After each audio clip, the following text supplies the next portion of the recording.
These are the scenes from a deadly gun battle in Niger that left 4 American and 5 Nigerian soldiers dead in October 2017. The Pentagon is now detailing the mistakes that led to the ambush. We are here this afternoon to brief you on the findings of U.S. Africa Command's investigation into the ambush of U.S. and Nigerian soldiers.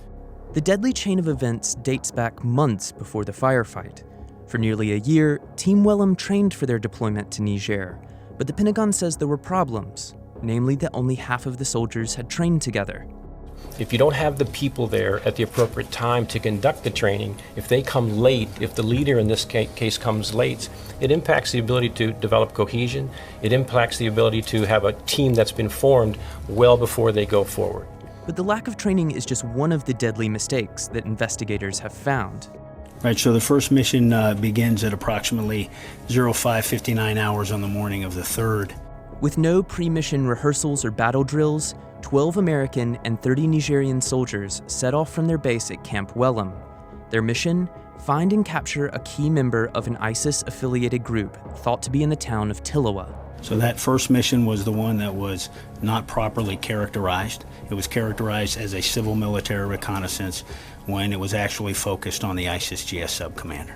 While the team's mission plan wasn't meant to deceive, the Pentagon said the mischaracterization meant the mission was approved at a lower level than it should have been and wasn't seen by high-ranking officials based in neighboring Chad. Critics say this left them underprepared and poorly equipped. Inside Tilawa, the team didn't find their target, and their mission wrapped up around 2 p.m. Meanwhile, intelligence suggested a high-value target may have been hiding in a region officials are calling Objective North. As they are traveling back to base, that first mission is complete. They receive a change of mission at approximately 1800. The Pentagon isn't saying who the target was, but multiple U.S. media reports say it was Dundun Shefu, a notorious terrorist who is believed to be involved in the disappearance of American aid worker Jeffrey Woodkey. So on the second mission, it involved two teams.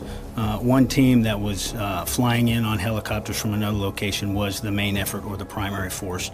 But bad weather forced the helicopter team to cancel their plans, leaving Team Wellham on their own in the region. So they received a change of mission at approximately 01 or 1 in the morning. The camp was abandoned, but overnight the team swept it for intelligence. They're complete with their mission at about 8:30 in the morning.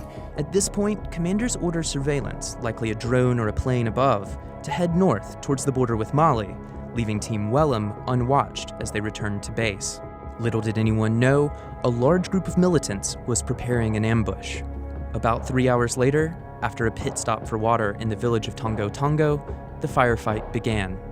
All of our soldiers fought valiantly that day. There were a series of contributing factors to what occurred in Tongo Tongo, but none of those contributing factors are the direct cause. The direct cause of the enemy attack in Tongo Tongo is that the enemy achieved tactical surprise there, and our forces were outnumbered approximately 3 to 1.